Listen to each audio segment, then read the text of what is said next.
नमस्कार दोस्तों, मैं हूं अजय चौधरी। आज आपके सामने फिर से एक नए वीडियो के साथ। और आज हम बात करने वाले हैं यूजीसी नेट के फर्स्ट पेपर के जो संचार का टॉपिक है यूनिट 4 का, उसके सेकंड चैप्टर के बारे में। इससे पहले हमने इसका अध्याय फर्स्ट है, चैप्टर फर्स्ट, उसके बारे में पढ़ा था, उसके बारे में अध्ययन किया। संचार का जो नेचर है, संचार का अर्थ क्या होता है, संचार की विशेषताएँ, एक एक चीज़ को समझते हुए डिटेल में पढ़ा। अब आगे का चैप्टर का जो पार्ट है उसको समझने में प्रॉब्लम नहीं होगी। शुरू में जो बेसिक चीज़ें हैं उनको इतने अच्छे से, इतने ध्यान से पढ़ो क्या कि प्रॉब्लम ही ना हो। तो आइए आप बात करते हैं आगे।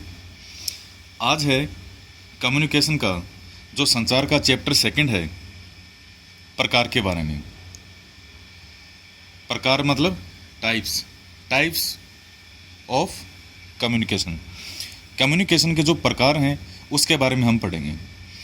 देखिए, संचार क्या है ये तो आप समझ गए होंगे कि संचार में एक होता है प्रेषक, यानी जो भी अपने संदेश को पहुंचाता है, और दूसरा होता है उस संदेश को प्राप्त करने वाला रिसीवर।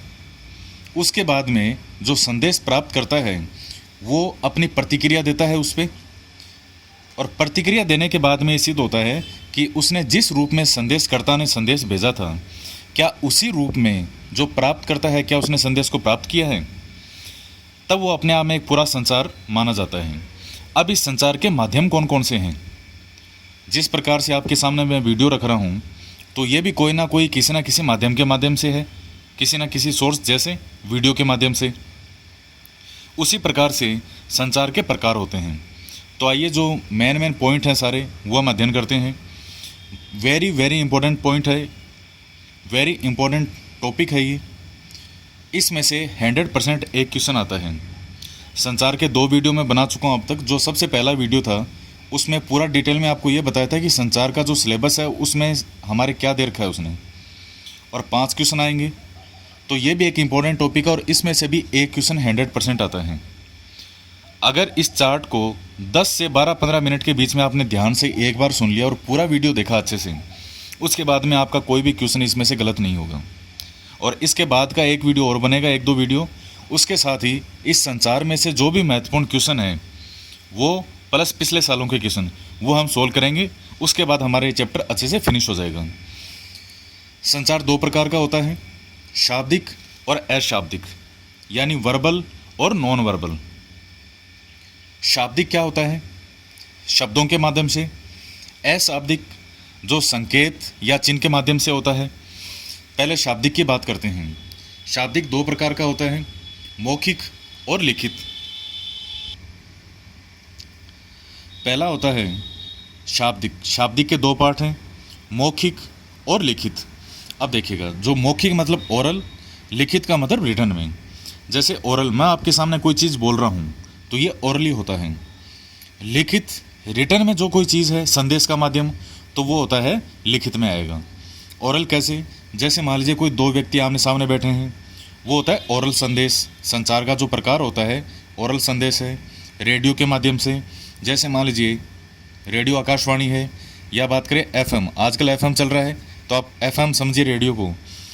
तो कोई भी, जैसे वहाँ भी जो भी व्यक्ति बैठा है वो अपनी बात को हम तक पहुँचाता है, किसके माध्यम से?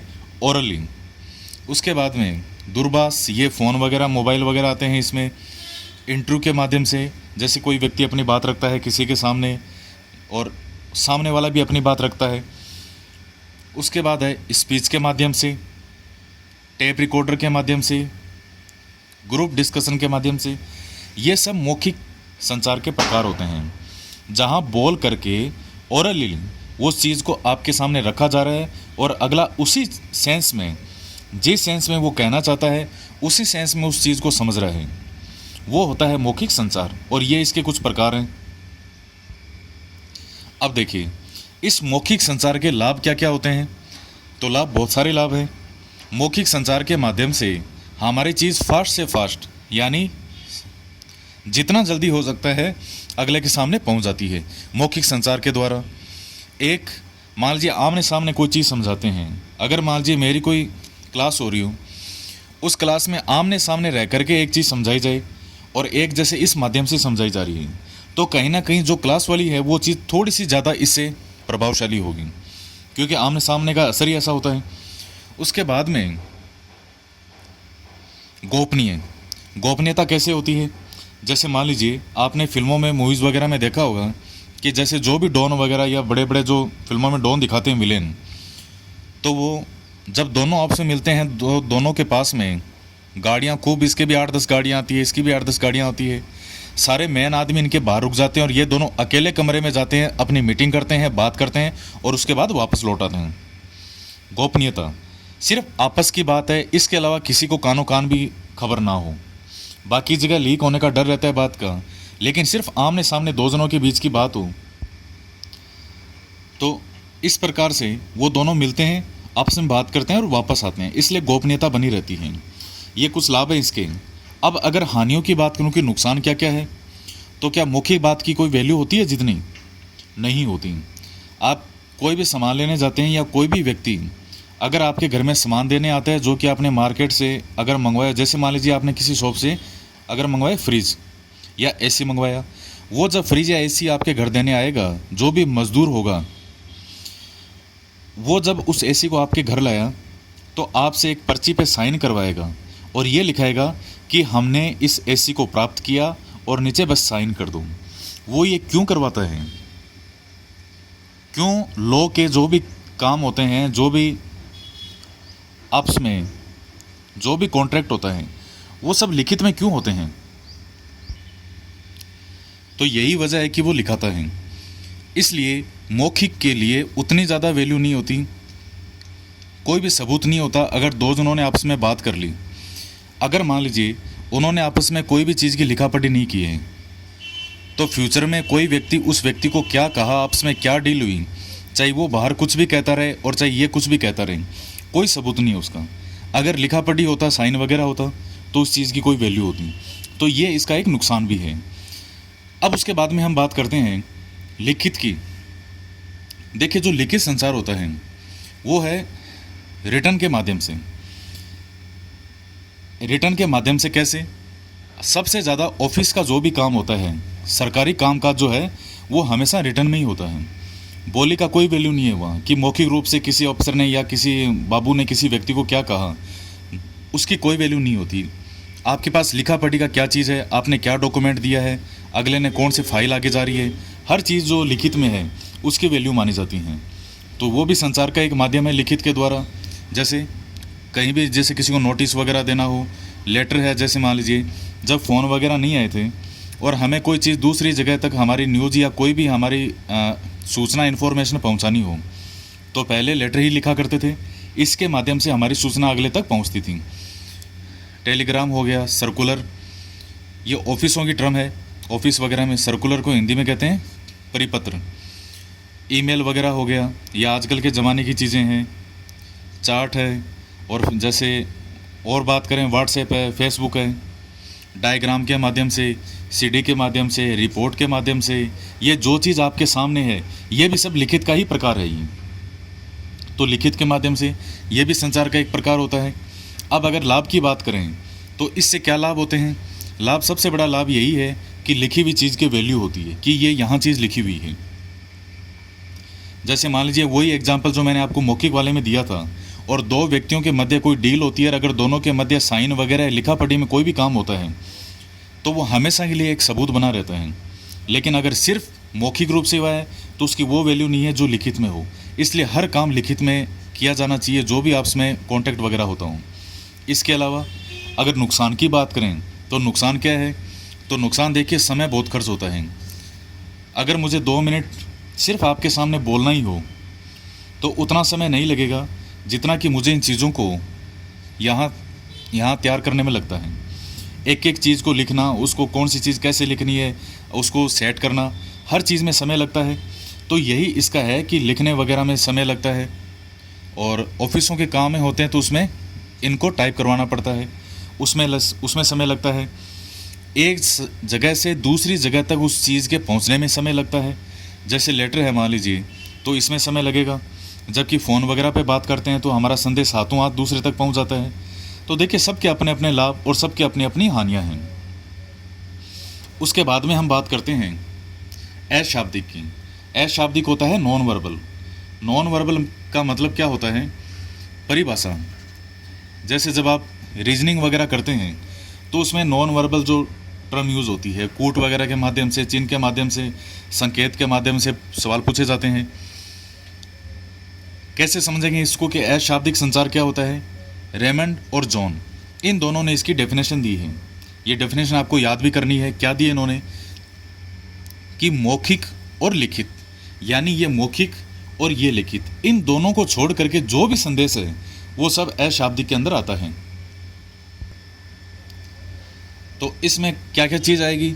जैसे चिन्ह वगैरह है, साइन वगैरह है, कोई भी संकेत वगैरह है, सिग्नल वगैरह, ये चीज़ें आएगी। जो इंडिकेटर वगैरह होते हैं ये सब आ जाएगा। जैसे मान लीजिए आप जब सड़क पर निकलते हैं और ये सर्किल है, यहाँ इंडिकेटर बना, जो भी सिग्नल बने हुए हैं, रेड का जब सिग्नल आता है तब आप क्या करते हैं? लाइन को क्रॉस करके निकलते हैं या वही स्टॉप हो जाते हैं? क्या किसी ने आपको आके बताया है कि इसका मतलब ये है यहाँ ही खड़े रहो? क्या कोई व्यक्ति आके बोलता है कि अरे खड़े रहो भाई, लाल का मतलब ये होता है खड़े रहो? नहीं, ये सिग्नल है जो कि आपको समझने होते हैं और हर व्यक्ति जानता है और जानना पड़ेगा कि इन सिग्नल का मतलब क्या होता है। तो देखिए कितना आसान काम है, सिर्फ एक सिग्नल के माध्यम से आप समझ रहे हैं। एक एम्बुलेंस है, एम्बुलेंस के ऊपर अगर एक लाल जो भी एक बत्ती लगी हुई है, लाइट वगैरह, तो उसको देखते हम समझ आते हैं, उसकी आवाज़ से समझ आते हैं कि किसकी है। अगर मान लीजिए कोई पीएम है या जैसे कोई अफसर वगैरह, आईएएस है, आईपीएस अधिकारी हैं, उनकी गाड़ी पर जो लाल बत्ती है, तो अब तो ठीक है हटाने के आदेश दिए गए हैं, लेकिन जैसे लाल बत्ती वगैरह है तो वो चीज़ अपने आप में बोलती है, कहना नहीं पड़ता कि ये लाल बत्ती लगी है इसका मतलब मैं अफसर हूँ। ये जो लाल लाइट लगी होती है यही अपने आप में सब कुछ बयान कर देती है, सिर्फ एक संकेत सब कुछ कह देता है। जैसे जो विक्ट्री का साइन होता है, तो आप देखते हैं कोई भी खिलाड़ी वगैरह जब जीतते हैं तो हमेशा विक्ट्री का 2 उंगलियों को यूँ करते हैं, विक्ट्री का साइन, तो सब कुछ बयान कर देती है। संकेत जितना काम करते हैं उतना शायद ही जैसे मौखिक और लिखित काम करते हो जो सिर्फ संकेत के माध्यम से हैं। जैसे अगर मान लीजिए कोई व्यक्ति को हमें कुछ कहना है तो दूर से हम उसको कहेंगे कि भाई इधर आओ, ये कुछ बोलना पड़ेगा या लिखित में भेजें, उसके बजाय हमने सिर्फ अपनी गर्दन को हिलाया, जैसे उसको हिलाया कि भाई इधर आओ इस संकेत में, तो भी व्यक्ति आएगा। तो इतना महत्व है संकेत का। और जब शुरू में मनुष्य जाति का निर्माण हुआ था, जब मनुष्य जाति बनी थी, तो उस समय शुरू में संकेत के माध्यम से ही काम होता था। फिर उसके बाद में जैसे जो भाषा वगैरह है वो तो बाद में आई। उसके बाद में हम बात करते हैं इसके प्रकार। तो देखिए जो अशाब्दिक होता है, अब देखिए इसके प्रकार की बात करें तो 5 प्रकार का माना जाता है। सबसे पहले आता है विजुअल साइन, दृश्य संकेत। जो भी जैसे अभी मैंने लाइट वाले जो एग्जाम्पल दिया आपको कि जैसे मान लीजिए लाल बत्ती लगी हुई है, या जब आप किसी रोड पर जाते हैं तो वहाँ सामने जो संकेत मिलते हैं वो सब आते हैं दृश्य संकेत में। उसके बाद में श्रव्य संकेत के द्वारा ये किस में यूज़ होते हैं? जैसे मान लीजिए कोई विद्यार्थी जब स्कूल में पढ़ रहे होते हैं, तब जब उनका हाफ टाइम होता है तब प्योन क्या करता है? प्योन क्या करता है? एक घंटी है, घंटी बजाता है, और उसके बाद में हर पीरियड के बाद में जितने पीरियड हो जाते हैं उतनी बार घंटी बजाता है। वो 1 हो गया, 2 हो गया, 3 हो गया, 4 हो गया, ये होता है श्रव्य संकेत। जैसे मजदूर वगैरह काम होते हैं, मजदूर काम करते हैं, उनका हाफ टाइम होता है, या जैसे अब ऑफ हो गया तो उसके लिए संकेत देना हो, तो ये और भी ज़्यादा कारगर होते हैं कि किसी व्यक्ति को बोलने की आवश्यकता नहीं है, सिर्फ और सिर्फ वो खुद सुनने के माध्यम से संकेत से समझ आता है कि ये क्या कहना चाहता है। उसके बाद में आती है दैहिक भाषा, बॉडी लैंग्वेज। देखिए बॉडी लैंग्वेज जो है वो बहुत ज़्यादा महत्वपूर्ण है। जब आपके सामने कोई व्यक्ति किसी चीज़ को समझा रहा हो, उस समय उस व्यक्ति बॉडी लैंग्वेज कैसी है, बॉडी लैंग्वेज को देख करके भी हम बता देते हैं कि ये व्यक्ति पूरे मन से पढ़ा रहा है। या जैसे मान लीजिए कोई शिक्षक है, या मान लीजिए कोई व्यक्ति आपके सामने भागा भागा आया, और उसके हाव भाव को देख के आप बता देंगे इस व्यक्ति के दिमाग में निश्चित रूप से कोई चिंता या टेंशन है, बहुत ज़्यादा खुश लग रहा है वो बॉडी लैंग्वेज से, तो हम बता देंगे कि ये आज बहुत ज़्यादा खुश है। तो हम पूछते भी हैं कि आज क्या बात है, आज पूरी तरह से बहुत ज़्यादा हंस रहे हो आज, कि या आपकी बॉडी लैंग्वेज से लगता है कि आज कोई ना कोई अच्छी खबर है। वो होती है बॉडी लैंग्वेज, दैहिक भाषा, तो ये भी संकेत होता है। उसके बाद में आता है समय भाषा। समय भाषा का मतलब यहाँ लिया गया अंतराल से। जैसे मान लीजिए 2 व्यक्ति हैं, एक शिक्षक है, एक विद्यार्थी है, या विद्यार्थी बैठे हैं इसके सामने, तो इनके बीच में कितना समय का गैप का है। या कोई व्यक्ति अपनी बात को किसी सामने के रख रहा है तो उनके बीच में अंतराल कितना है, इस अंतराल का भी इस चीज़ पर प्रभाव पड़ता है। जैसे मान लीजिए अगर कोई व्यक्ति किसी चीज़ को समझा रहा हो और विद्यार्थियों के बीच में और शिक्षक के बीच में गैप बहुत ज़्यादा है या बहुत ज़्यादा दूरी पर बैठे हैं, उसकी चीज़ को वो सही तरीके से सुन नहीं पा रहे, तो वो नहीं समझ पाएंगे। तो ये चीज़ें वर्ड के माध्यम से नहीं, ये ऑटोमेटिकली समय भाषा को जो है, समय को भी है, जो बीच में अंतराल है, इसको भी महत्व दिया गया है। उसके बाद में आती है पार्श्व भाषा। पार्श्व भाषा क्या होती है? ये होती है भाषा के पीछे की मौख भाषा। जैसे मान लीजिए एक शिक्षक जब कक्षा में पढ़ाने आया तो पढ़ाते समय मशीन की तरह आया, 40 मिनट तक उसने पढ़ाया और मशीन की तरह उसके शब्दों में कोई उतार चढ़ाव नहीं है। बस वो जिस तरह एक रोबोट बोलता है, जिसमें कोई हाव भाव नहीं है, कोई ब्रेक नहीं है, कोई लय नहीं है, कोई शब्दों में उतार चढ़ाव नहीं है, और बोल कर चला गया, तो क्या वो संचार सही संचार होगा? नहीं होगा। पार्श्व भाषा होती है शब्दों के साथ में रोकना, उसको बीच में लय में उतार चढ़ावाना। जैसे मान लीजिए नरेंद्र मोदी जी हमारे पीएम जो है, जब ये स्पीच देते हैं, क्या ये मशीन की तरह स्पीच देते हैं? नहीं। जहाँ रुकना पड़ता है वहाँ रुकते भी हैं, जहाँ शब्दों में जोश लाना पड़ता है, तेज़ लाना पड़ता है, तेज़ भी बोलते हैं, और जहाँ उसमें धीमे शब्दों में उस चीज़ को ख़त्म करना पड़ता है तो धीमे भी बोलते हैं। ये उतार चढ़ाव, लय, बद्ध, ताल जो होता है शब्दों के पूरी भाषा के बीच में, उसे कहा जाता है पार्श्व भाषा। तो ये था हमारा महत्वपूर्ण टॉपिक और संचार के प्रकार। अब इसके बाद में जो तीसरा वीडियो है उसमें और आगे का इसका नेक्स्ट पार्ट पढ़ेंगे हम, और बहुत इंपॉर्टेंट टॉपिक है, लगातार आप देखते रहिएगा। इनसे बाहर आपका क्वेश्चन एग्जाम में नहीं आएगा। जो चीज़ें मैंने हर चीज़ शामिल की, इसमें हर चीज़ को इंक्लूड किया है। तो मिलते हैं नेक्स्ट वीडियो में एक नए टॉपिक के साथ। जय हिंद, जय भारत।